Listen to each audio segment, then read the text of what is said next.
para escuchar lo que tú tienes que decirnos a través de tu palabra. Te damos gracias, Señor, por tu fidelidad para con tu pueblo. Te damos gracias, oh Dios, porque cada vez que nos reunimos en tu casa, tú tienes algo que decirnos a través de la Escritura. Yo quiero rogarte, oh Padre Santo, que me ayudes a mí a comunicar, Señor, con claridad y fidelidad tu palabra en esta mañana. Y que tú abras el corazón, Señor, de aquellos que nos escuchan, para que puedan entender tu palabra y que la puedan, Señor, aplicar a su vida. Señor, como siempre te rogamos, hoy también te suplico en el nombre de Jesús. Oh Padre Santo, abre nuestros ojos para poder ver la gloria de tu nombre en tu palabra. Señor, te ruego en el nombre de Jesús que tú uses la predicación de este día para santificar a la iglesia y para salvar a los que no te conocen. Señor, de manera que al finalizar este tiempo, este servicio, cada uno de nosotros podamos decir verdaderamente, el Señor ha hablado a mi vida. Yo te lo ruego, Señor, en el nombre de Jesús. Amén y amén. Amén. Mi amada iglesia, en esta mañana vamos a estudiar juntos, vamos a estar considerando uno de los pasajes más difíciles, hermanos, del libro de Esdras. Y una de las razones, hermanos, por la cual este pasaje es tan complicado, hermanos, y es difícil de leer, es no solamente porque es el capítulo más largo del libro de Esdras, sino que también es complicado de leer porque, si usted se ha dado cuenta, es un capítulo que en su gran mayoría está compuesto por nombres que son algunos de ellos son muy difíciles incluso de pronunciar. Sin embargo, a lo largo de este capítulo, del capítulo 2, vamos a encontrar preciosas y valiosas verdades espirituales que han nutrido y siguen nutriendo la fe del pueblo de Dios durante nuestro peregrinaje en la tierra.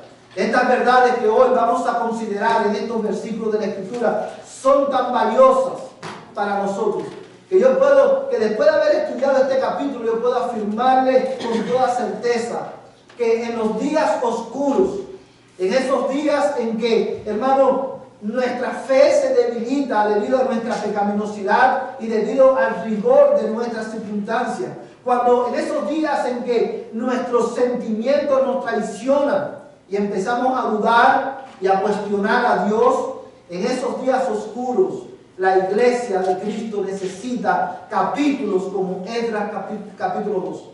Porque en estas verdades que vamos a ver hoy, hermanos, son nutrientes para nuestras almas. Son los nutrientes que nuestra fe necesitan para, hermanos, permanecer firme en esos días de prueba, en esos días tan difíciles. Y la razón, hermanos, por la cual digo esto es porque lo que vamos a ver hoy, con la ayuda del Señor en estos versículos, hermanos, nos recuerdan que Dios, nuestro Dios, es un Dios fiel a su pacto. Que nuestro Dios, hermano, es un Dios fiel a su palabra. Y vamos a ver también, hermano, las implicaciones que se derivan de esta gloriosa verdad.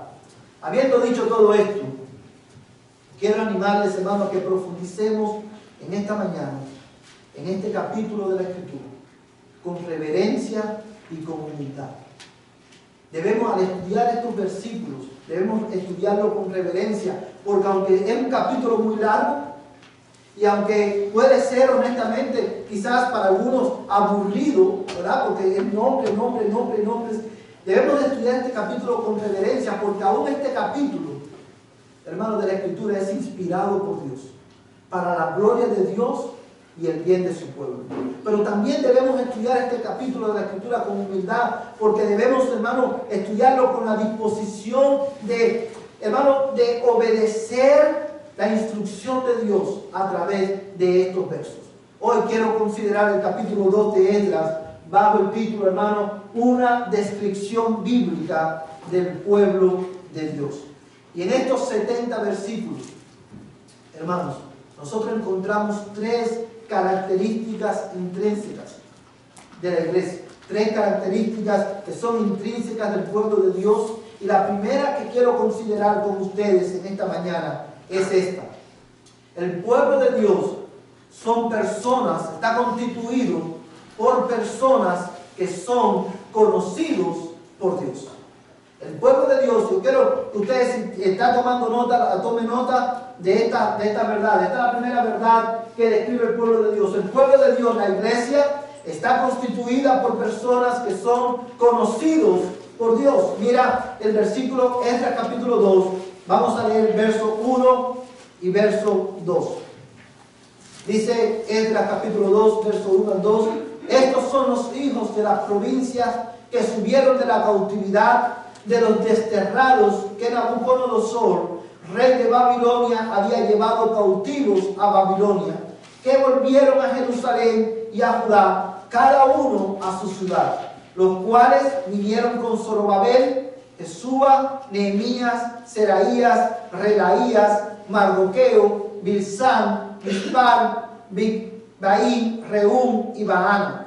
El cronista, amados hermanos, quiero que mires esto, el cronista inspirado por el Espíritu Santo comienza este capítulo dándonos una descripción de las personas cuyos nombres aparecen, hermanos, descritos en los versos 2 hasta el final del verso 64. Y lo primero que nos dice de estas personas es que son los, si usted se fija en el versículo 1, son los descendientes, estos son los hijos de las provincias que subieron de la cautividad. Estas personas que están, cuyos nombres encontramos en este capítulo, son los descendientes de Judá y Benjamín, que salen, hermanos, de la cautividad, como hemos visto en los domingos anteriores, a Jerusalén, a construir el templo de Dios. Y lo que nosotros tenemos en el capítulo 2 es la lista de la totalidad del pueblo de Dios que salió de Babilonia a Jerusalén a reconstruir el templo. Como lo dice el verso 64. Mira el verso 64 conmigo por un momento. Dice: toda la asamblea reunida era de 42.360. Ese fue el número que salió en el primer exilio desde Babilonia hasta Jerusalén con el propósito de reconstruir el templo. Amados hermanos, y estas verdades son bien, esta lista de nombres que encontramos aquí es bien significativa para nosotros como iglesia. Y les voy a decir por qué. La razón por la cual esta lista es tan significativa es porque esta lista, hermanos, es un recordatorio a la iglesia de que Dios conoce a su iglesia, Dios conoce a su pueblo y lo conoce por nombre. Hay un detalle importante en esta lista. Solamente voy a leer algunos nombres para que usted vea el punto que quiero hacer en esta mañana. Mire el final del versículo 2. Dice: el número de hombres del pueblo de Israel, los hijos de Paros, fíjate cómo dice, los hijos de Paros, y lo siguiente que dice es 2.172. Y así sucesivamente en cada versículo dice, va identificando a esta asamblea, a este grupo de personas que salieron por nombres de familia, pero también los va identificando por nombres de los lugares de donde venían sus descendientes. Y también el cronista, inspirado por el Espíritu Santo, nos enseña, escribe no solamente los nombres de los que salieron, sino también el número de los que salieron, lo cual indica el conocimiento exhaustivo que Dios tiene de su pueblo. Amén. Vamos, hermanos, cuando nosotros decimos que Dios conoce, el pueblo de Dios son personas conocidas por Dios, ¿qué es lo que estamos diciendo? Bueno, lo que estamos diciendo, hermanos, es que Dios conoce la identidad de aquellos que son parte de su pueblo. Amén. Eso es lo que significa eso. Cuando nosotros decimos esto, a la luz de este pasaje de Escritura, lo que estamos tratando de comunicarle a ustedes es: nuestro Dios conoce la identidad de aquellos que son parte de su pueblo. Y Dios nos conoce por nombre. Y esta es una verdad que es muy valiosa para nosotros. En los tiempos bíblicos, los nombres de las personas tenían significado. Hoy nosotros ponemos, cuando vamos a poner un nombre a un niño, generalmente ponemos un nombre que a nosotros nos gusta. O le ponemos el nombre de nuestro abuelo, de nuestra abuela, de nuestro papá, de nuestra madre. Pero antes, en los tiempos bíblicos, aún en los tiempos de Jesús, cuando los padres le ponían un nombre a sus hijos, ese nombre generalmente tenía un significado, el cual hablaba del carácter de ese niño, de esa persona, o del propósito de la vida de ese niño. Y dos ejemplos de eso, por ejemplo, lo tenemos en Jacob. El nombre Jacob significa ¿qué cosa? Engañador, suplantador. Y es por eso que cuando él se encuentra con Dios, Dios le cambia el nombre y le dice, ya no serás más Jacob, sino que tu nombre será Israel. Y un ejemplo de un nombre que indica el propósito de la vida de una persona es precisamente el nombre de Jesús. Dice la Biblia, cuando el ángel anunció a María que iba a tener un hijo, le dice, y llamará su nombre Jesús. ¿Por qué? Porque él salvará a su pueblo de sus pecados. De manera, amados hermanos, que en los tiempos bíblicos los nombres tenían que ver con la identidad intrínseca de la persona. Que su carácter, hablaba de su carácter y hablaba del propósito de su vida. Y déjame decirte algo, hermano. Cuando nosotros decimos, cuando la Biblia enseña que Dios te conoce a sus hijos por su nombre, no estamos diciendo que Dios sabe o conoce cómo tú te llamas, aunque eso es verdad, pero no es eso lo que nosotros estamos tratando de comunicar. Lo que estamos diciendo es, amados hermanos, que Dios te conoce íntimamente y tiene una relación personal y pactual contigo en Cristo Jesús.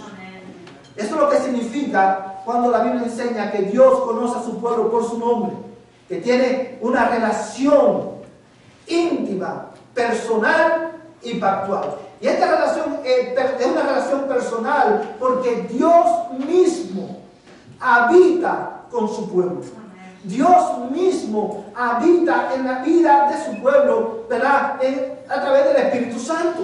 Él tiene una relación personal con nosotros, con cada uno de aquellos que estamos en Cristo. Él mismo habita con nosotros, Él mismo guarda a su pueblo, Él mismo consuela a su pueblo, Él mismo guía a su pueblo al arrepentimiento, Él mismo, hermano, te da sabiduría a su pueblo. O sea, la relación que Dios tiene con la iglesia es una relación personal, es una relación íntima.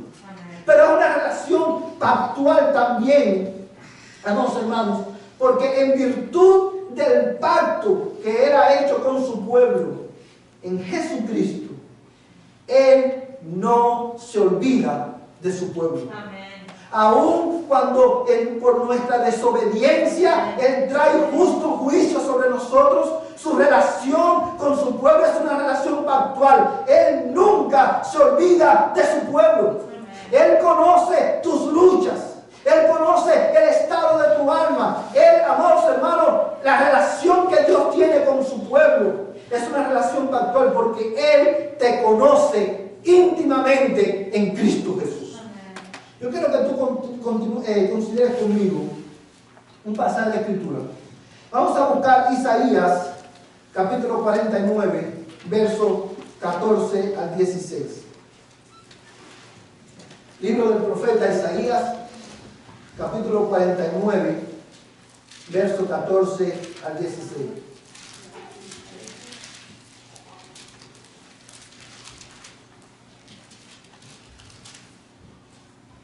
Amén.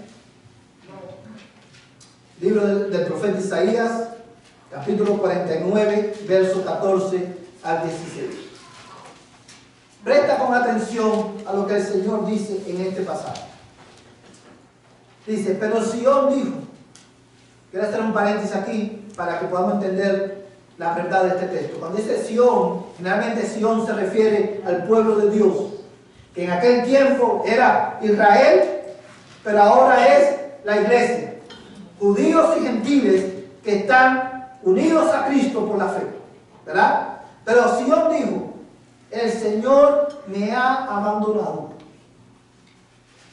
El Señor se ha olvidado de mí. Iglesia, yo te pregunto en esta mañana, ¿cuántas veces tú y yo no hemos pensado lo mismo? ¿Dónde está Dios?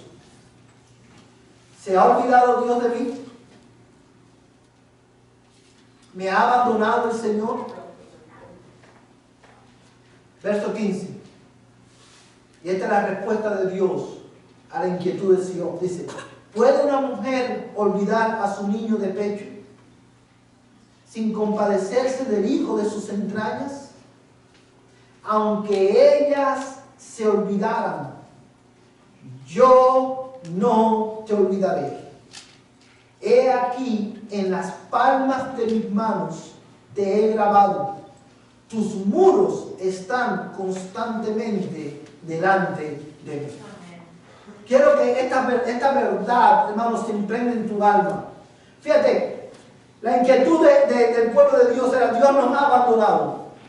Se ha olvidado de nosotros. Y Dios le hace una pregunta retórica. Y le dice: ¿se puede olvidar una madre de su hijo? ¿Se puede olvidar una madre del niño que salió de sus entrañas? ¿Puede eso ser posible? Y la respuesta obvia a esa pregunta es no. Pero el Señor le dice a su pueblo: aunque ellas se olvidaran, pudiera ser posible que las madres se olvidaran de sus hijos. Si eso pasara, aun cuando eso pudiera pasar, dice el Señor: yo no me olvidaré de ti. Le dice a la iglesia. ¿Por qué? Porque Dios conoce a su iglesia por nombre. Dios tiene una relación íntima, personal y factual con su pueblo. Por eso Él nunca se olvida de nosotros. Amén. Y mira lo que le sigue diciendo: he aquí, en las palmas de mis manos te he grabado. Todos nosotros sabemos que Dios es espíritu y Dios no tiene partes ni cuerpo. Y lo que tenemos aquí entonces es una expresión, hermano, que Dios usa para transmitir una verdad importante a su pueblo. La idea cuando dice aquí, en las palmas de mis manos te he grabado, lo que está diciendo en el hebreo, hermano, es la idea de que, es como si le estuviera diciendo esto: en las palmas de mis manos te llevo tatuado. Lo cual es un recordatorio de que verdaderamente Dios nunca se olvida de su pueblo. Dios sostiene en sus manos la vida de su pueblo. Y Él le dice: tus muros están constantemente delante de mí. En los tiempos bíblicos, los muros de la ciudad representaban, hermano, la seguridad de esa ciudad, representaban el orden de esa ciudad. Una ciudad sin muros era una ciudad desprotegida. Y cuando Dios le dice a su pueblo: tus muros están, no les dice, hermano, algunas veces, dice constantemente, tus muros están delante de mí. Él está diciendo: no solamente te llevo tatuado en mis manos, tu seguridad, tu protección, tu bienestar está siempre delante de mí. No porque nosotros lo merezcamos, sino porque Él es fiel a su pacto. Porque Él es fiel a su pacto. Y yo quiero que tú, iglesia que estás aquí en esta mañana, yo quiero que tú vayas a tu casa con esta verdad en tu mente. Dios te conoce por tu nombre. Dios conoce tu identidad. Dios te conoce en tu noche más oscura. Dios conoce el verdadero, como decía hace un momento, el verdadero estado de tu alma. Hermanos, porque Él te conoce en Cristo. Él tiene cuidado de ti. Él te guía al arrepentimiento cuando pecas. Porque Él te conoce por tu nombre. Porque Él te conoce en Cristo. Cuando tú te arrepientes, Él te perdona. Y cuando tú caes, Él te levanta. Amén. Porque Él te conoce por tu nombre. Amén. Ahora, esto nos lleva, hermano, a una valiosa y pertinente observación. En Esdras capítulo 2, no vamos a leer toda la lista de nombres, pero yo quiero que tú veas en el versículo 59 al 64. Vamos a leer esos versículos. Y estos fueron los que subieron de Telmera, del Hazar, Kerub, Adán e Iner, aunque no pudieron demostrar si sus casas paternas o su descendencia era de Israel. Los hijos de Delia, de Laía, los hijos de Tobías, los hijos de Necoda, 652. Y de los hijos de los sacerdotes, los hijos de Abaía, los hijos de Cos, los hijos de Barzilaí, que habían tomado por mujer a una de las hijas de Barzilaí, Galadita, con cuyo nombre fue llamado. Estos buscaron en su registro de genealogías, pero no se hallaron, y fueron considerados inmundos y excluidos del sacerdocio. Y el gobernador le dijo que no comieran de las cosas santísimas hasta que un sacerdote se levantara con Urim y Tumim. Vamos a hacer una pausa aquí. Fíjate, Ciro ha hecho un decreto. Todos los que quieran ir a Jerusalén a reconstruir el templo pueden irse.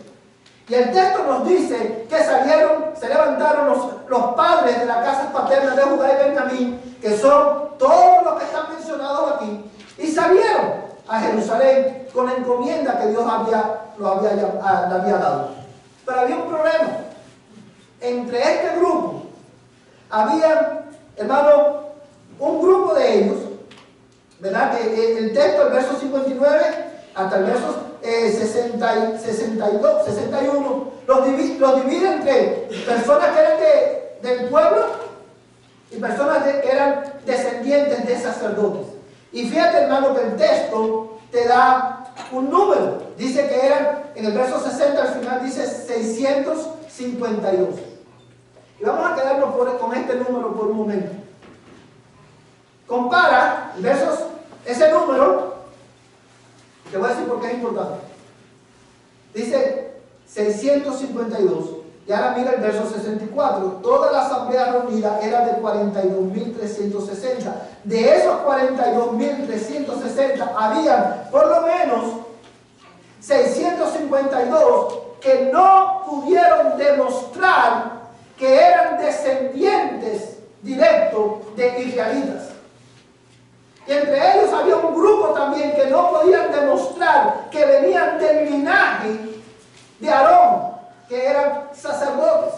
¿Y qué fue lo que pasó? Estas personas lucían como los israelitas.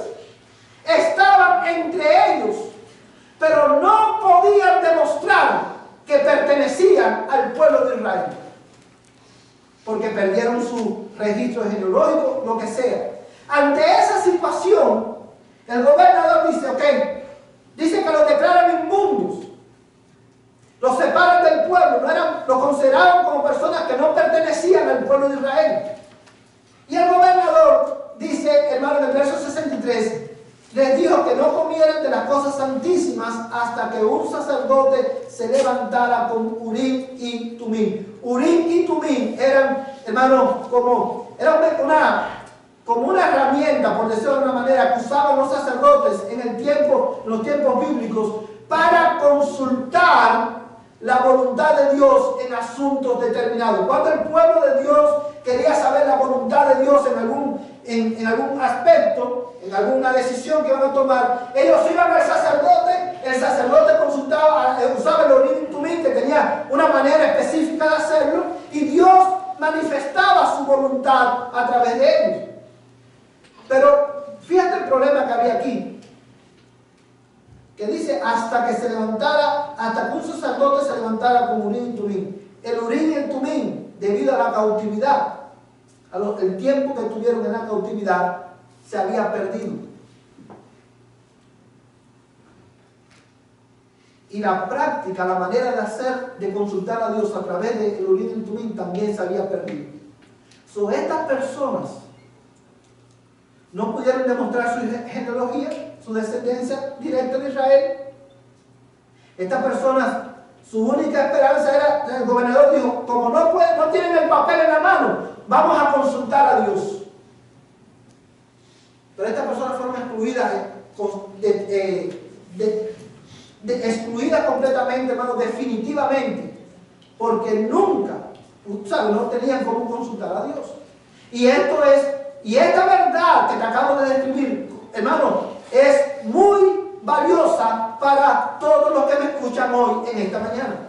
¿Sabes por qué? Porque de la misma manera que Dios conoce quiénes son los integrantes de su pueblo, quien está unido a Cristo por la fe y los conoce por nombre, de esa misma manera Dios conoce a aquellos que no son parte de su pueblo. Aun cuando tú estés en la iglesia, si tú en aquel día, te lo voy a decir de esta manera, en el día en que Cristo venga por la iglesia y a juzgar el mundo, ese día tú vas a tener que demostrar tu unión con Cristo, que tú perteneces, por decirlo de una manera, usando el mismo lenguaje, que tú perteneces al pueblo de Dios. Y la manera de demostrar eso no es, porque yo iba a la iglesia, porque yo hacía tantas buenas obras. La manera, hermano, de demostrar, el que va a demostrar tu pertenencia al pueblo de Dios en aquel día final, es Jesucristo. De la misma manera que era importante que los nombres de estos hombres se encontraran escritos en un libro genealógico, de esa misma manera, para ser parte del pueblo de Dios, tu nombre tiene que estar escrito en el libro de la vida. Y la única manera de que tu nombre esté escrito en el libro de la vida es creyendo en Jesucristo y arrepintiéndote de tus pecados. Amén. Es la única manera. Cristo es la prueba de que tú perteneces o no a su reino. Amén. Mira conmigo este pasaje de la Escritura.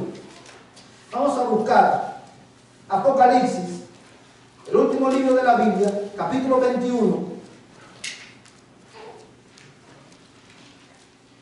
Capítulo 20. Vamos a leer el verso 11 en adelante. Amén.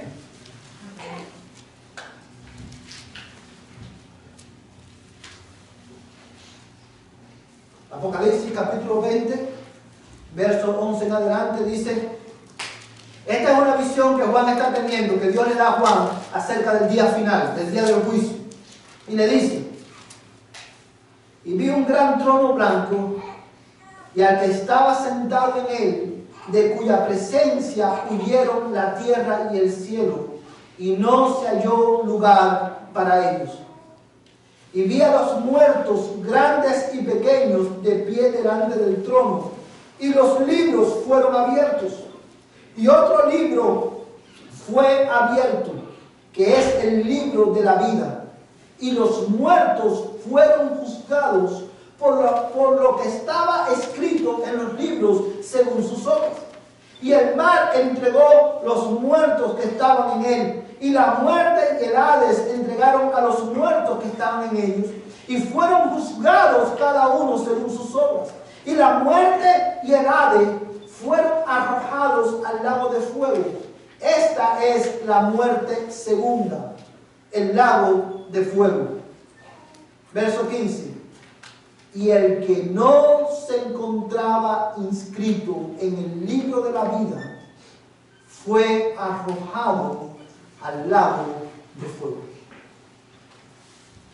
Creo que este es uno de los pasajes más, hermanos, aterradores de la Escritura. Y yo quiero que tú, quiero, hermano, que tú pienses por un momento, y amigo, en lo que acabamos de leer, porque este versículo resalta la importancia que tiene que hoy tú arregles tu vida con Dios. Dice la Biblia en el verso 11 que en ese vi un gran trono blanco, y al que estaba sentado en él, de cuya presencia huyeron, ¿qué cosa? La tierra y el cielo. Y dice el texto: y no se halló lugar para ellos. Creas o no creas, creas en Dios o no creas en Dios, un día tú vas a presentarte delante de Dios. En ese día final, todo ser humano tiene que comparecer ante el tribunal de Dios. Y ese día no hay nada que tú puedas hacer para evadir el justo juicio de Dios. Si tú hoy cometes un crimen, generalmente buscas un abogado, y los abogados, ¿qué hacen? Tratan de darle la vuelta al sistema y tratan de demostrar muchas veces que el culpable es inocente. Pero amados hermanos, en aquel día no hay manera en que el hombre pueda evadir el justo juicio de Dios. Todos serán juzgados por Dios, por un Dios santo, por un Dios que es un Dios de ira también, que no dará por inocente al culpable. Y dice el texto que el que no se halló inscrito en el libro de la vida fue lanzado al lago de fuego. El lago de fuego no es más que una expresión que hace referencia al infierno. Si tu nombre no está escrito en el libro de la vida, no importa que tu nombre esté inscrito en los registros de bautismo de una iglesia, no importa que tu nombre esté escrito pero en la membresía de una iglesia, no importa que tú des mucho dinero a la iglesia, si tu nombre no está escrito en el libro de la vida, de la misma manera que en el tiempo de Esdras los sacerdotes y estas personas fueron excluidas, ese día tú también serás excluido de la presencia consoladora de Dios y serás arrojado al infierno. Créanos o no lo creas. Es por eso que hoy tú necesitas que tu nombre, esa es tu mayor necesidad hoy, que tu nombre esté escrito en el libro de la vida. Y la única manera de lograr eso es creyendo hoy en Jesucristo, arrepintiéndote de tu pecado y confesando a Jesús como Señor de tu vida. Yo quiero que tú sepas algo, de la misma manera que Dios conoce íntimamente a su pueblo, Dios conoce íntimamente tu vida también, aunque tú no seas parte de su pueblo. Dios conoce tu pensamiento, Dios conoce cada detalle de tu vida y por cada uno de ellos, por cada una de tus obras de desobediencia, Dios te va a juzgar en aquel día. Por eso hoy tú necesitas arrepentirte y creer en Jesucristo, el único que puede salvar tu vida y hacer que tu nombre sea inscrito en el libro de la vida. Ven a Cristo hoy en arrepentimiento, para que tú también seas conocido, íntimo, personal y pactualmente por Dios. Lo segundo que quiero que veas en esta mañana es que el pueblo de Dios, la iglesia, está constituido por personas que han sido comisionadas por Dios. El pueblo de Dios son personas que han sido comisionados por Dios. Mira el verso 35. Esdras, vamos a volver a Esdras, capítulo 2.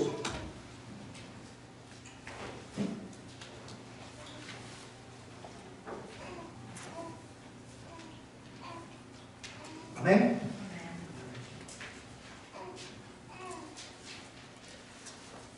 Esdras capítulo 2.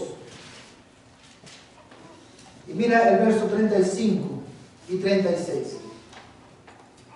Los hijos de Senaá, 3.630. Los sacerdotes, los hijos de Jedaía, de la casa de Jesúa, 973. Vamos a hacer una pausa aquí. En esta porción, desde el verso 35, hermanos, hasta el verso, del verso 35 en adelante, usted va a ver, hasta el verso 43, usted va a ver una lista de nombres que son también muy importantes. Y en esta porción nosotros encontramos, hermanos, una descripción, no solamente una descripción de los exiliados, sino también la función que cada uno de estos exiliados tenía. Y mira la constitución del grupo este que salió. El verso, hermano, vamos a ir un poquito atrás. Mira el verso 2. El verso 2 dice: los cuales vinieron a Zorobabel, con Zorobabel, Jesúa, Nehemías, Serafías, Relaías, Mardoqueo, Bilsán, Mispar, Bigbai, Rehum y Baana. Este Nehemías y Mardoqueo que usted ve aquí en el verso 2 no es el Nehemías que encontramos en la Biblia, ni Mardoqueo es el Mardoqueo del libro de Esther. Estos son nombres que eran muy famosos, muy comunes en aquel tiempo. Era como decir Carlos Pérez, es un nombre muy común, ¿verdad? Cualquiera se llama Carlos y si le pones Pérez al final, ni hablar. Todos son, ¿sabes? Era un nombre muy común. Pero estos hombres que se mencionan aquí tenemos 11 nombres mencionados y en la lista que tiene Nehemías incluye uno más que hace 12. Estos son los líderes del pueblo de Israel, los líderes que guiaron a este grupo. Del verso 2 en adelante viene una descripción del pueblo, ¿verdad? Como usted dice, fíjate al final del verso 2 dice el número de los hombres del pueblo de Israel. Este grupo estaba constituido por ¿quiénes? Los líderes, el pueblo, y fíjate, hermano, en el verso 36, los sacerdotes. Mira el verso, hermano, 40, los levitas.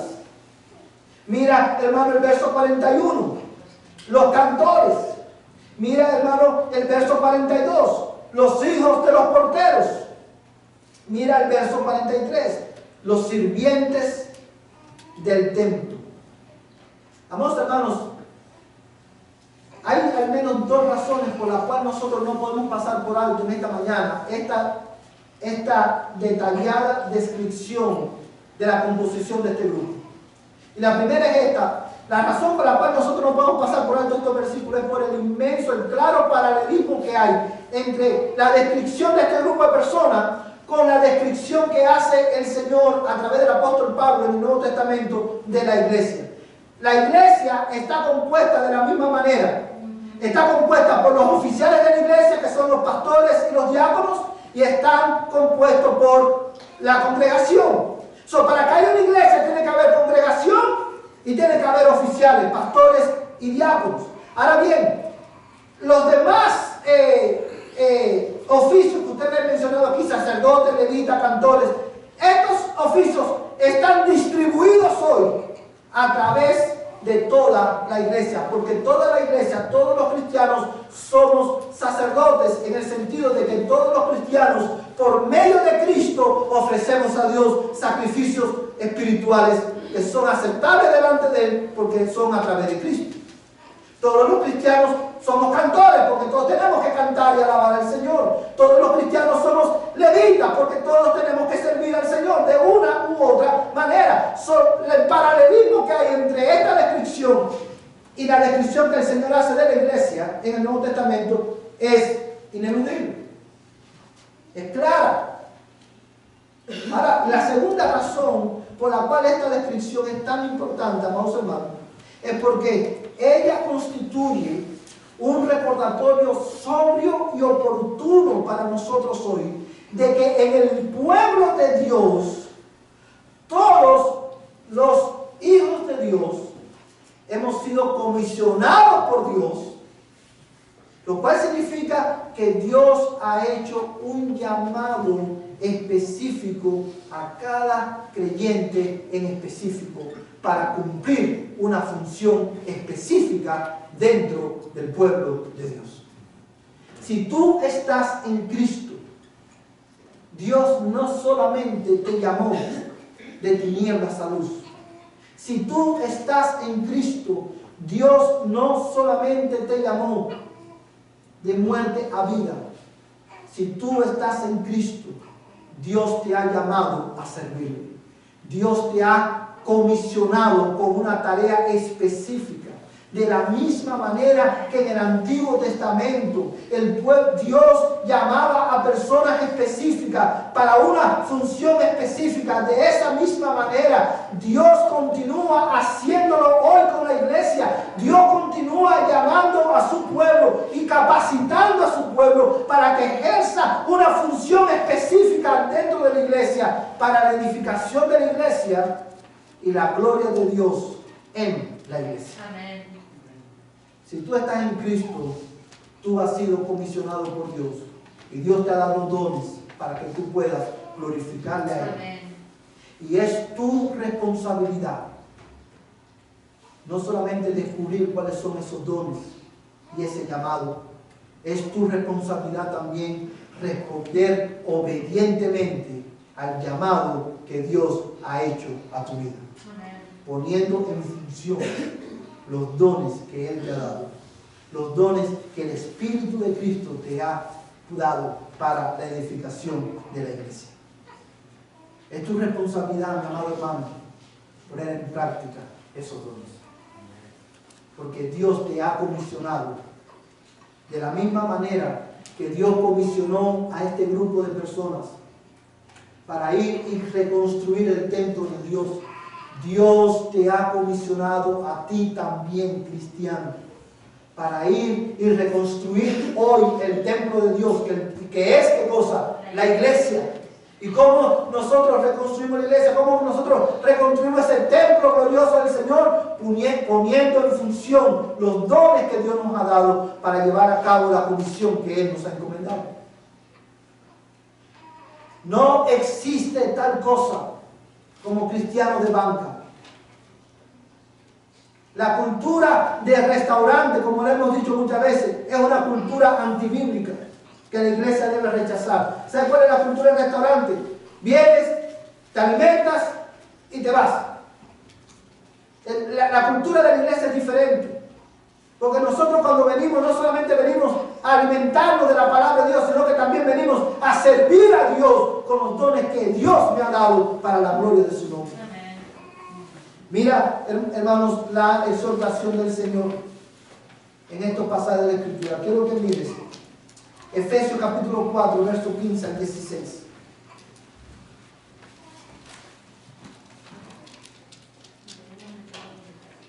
Efesios capítulo 4, verso 15 al 16. Amén. Carta a los Efesios capítulo 4, verso 15 al 16.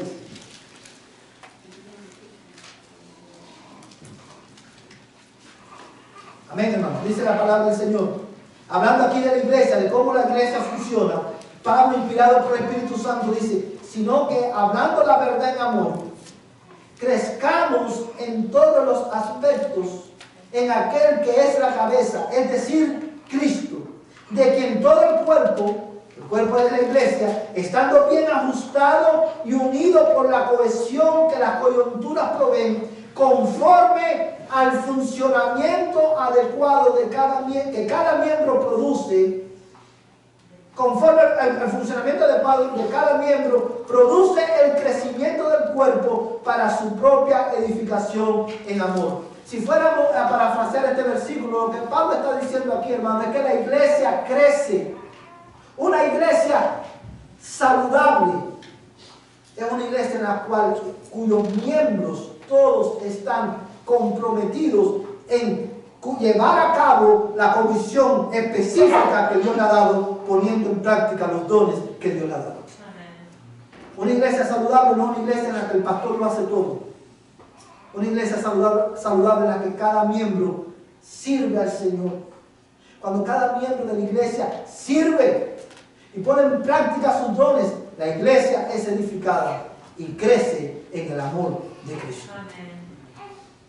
Y déjame decirte, hermano, que esta lista también es importante. Esta descripción de esta composición del pueblo de Dios es importante en Esdras. ¿Sabes por qué? Porque es un recordatorio no solamente de que Dios nos ha comisionado también a nosotros, es un recordatorio de que no, en el pueblo de Dios no hay trabajo, no hay función que sea menos importante o menos valiosa. Y la evidencia de eso la encontramos en Esdras 2:42. Vamos a leer nuevamente Esdras 2:42, solamente el principio. Amén. Dice Esdras 2:42. Los hijos, por cuestión de tiempo no vamos a leer todo el versículo, solamente voy a leer la primera parte. Los hijos de los porteros. ¿Ustedes saben quién eran los porteros?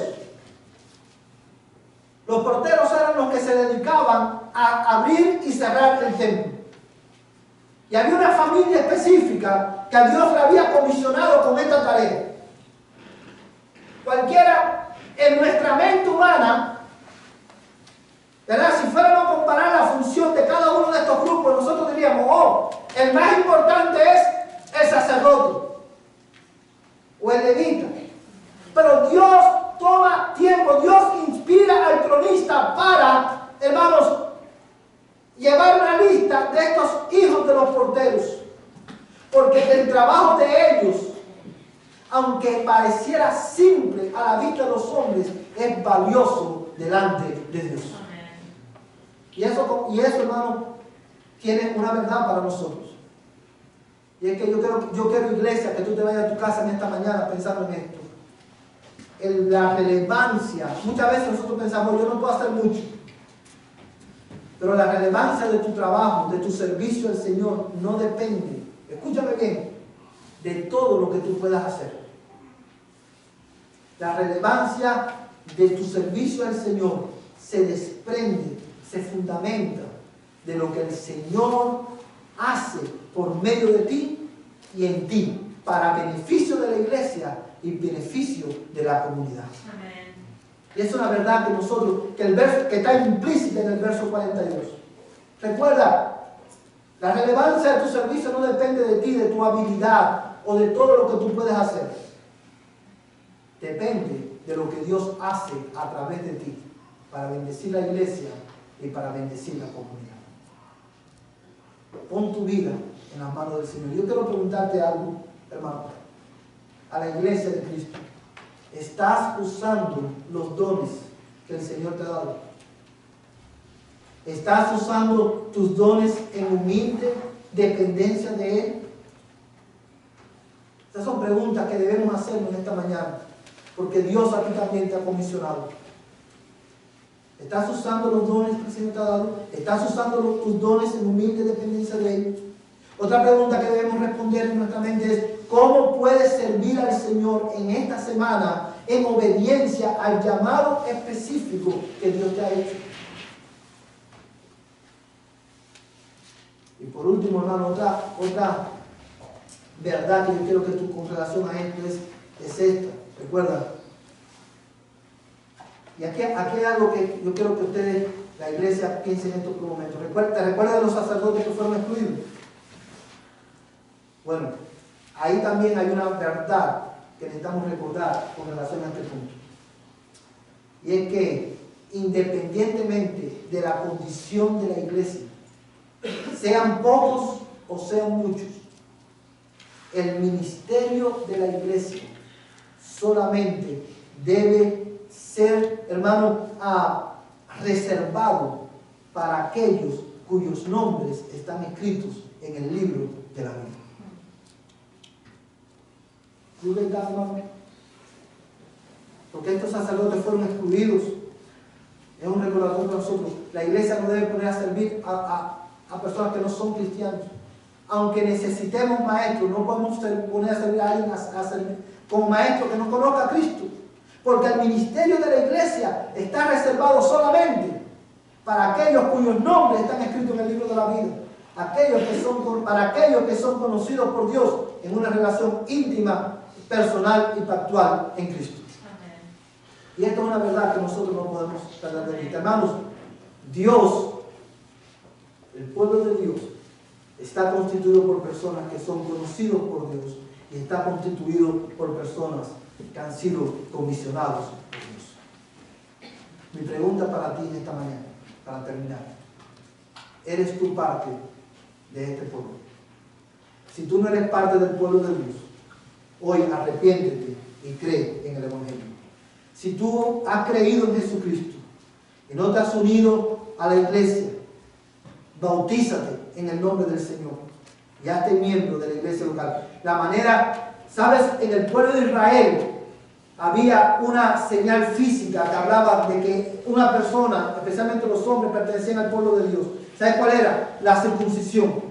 Porque la circuncisión apuntaba, era una sombra de la regeneración. Para ser parte del pueblo de Dios tú tienes que nacer de nuevo, y eso es obra del Señor. Por eso es necesario que tú te arrepientas y creas en el Evangelio.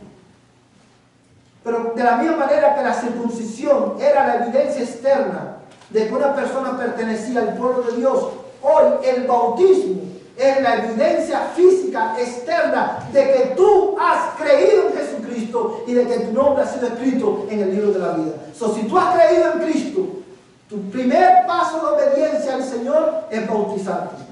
Bautízate y hazte miembro de la iglesia para que tú puedas servir y llevar a cabo la comisión que Dios te ha dado. Y si tú eres cristiano y eres miembro de la iglesia, has sido bautizado, eres miembro de la iglesia, mi hermano, depende del Señor. Y no te olvides que Dios te ha dado, ha hecho un llamado específico a servir. Gasta tu vida sirviendo a Cristo. Vamos a terminar en esta mañana. Vamos a ponernos en pie y vamos a cantar este próximo canto, hermano. Con este canto respondemos al mensaje de esta mañana. Grande es tu fidelidad.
Jesucristo dijo: yo soy la puerta, el que por mí entrare será salvo. Él es la puerta de la salvación. ¿Quieres hoy entrar por esa puerta? ¿Quieres hoy? Él es la puerta a ser parte del pueblo de Dios. Él es el camino, Él es la puerta, Él es la verdad, Él es la vida. Ven a Cristo hoy. Cree en Él. Él murió por tu pecado, fue enterrado y resucitó victorioso al tercer día, para que todo aquel que en Él cree no se pierda eternamente, para que todo aquel que en Él cree no sea excluido de la presencia consoladora de Dios. ¿Quieres tú venir a Cristo hoy? Cree en Él, arrepiéntete de tu pecado y confiesa a Jesús como Señor de tu vida. Oremos. Padre Celestial, en esta mañana te damos gracias por tu palabra, porque tu palabra ha sido expuesta y tú has hablado a nuestras vidas. Yo quiero rogarte en el nombre de Jesús que tú nos ayudes a aplicarlo en cada área de nuestras vidas y que estas verdades que hoy vimos alimenten nuestra fe en esta semana. Amén. Yo te lo ruego, Señor, en el nombre de Jesús. Y también te pido que hoy, Señor, tú apliques tu palabra a los que no te conocen. Amén. Para que ellos también puedan ser parte de tu pueblo, para la gloria de tu nombre y el bien de sus almas. Amén. Y ahora, Señor, que vamos a nuestros hogares, que el amor de Dios, el Padre Celestial, la gracia de Jesucristo, el Señor de nuestras vidas, y la comunión del Espíritu Santo, la tercera persona de la Trinidad, sea con tu pueblo, desde ahora y hasta que Cristo venga por nosotros. Amén y amén. Que la paz de Dios sea con ustedes. De esta manera estamos despedidos.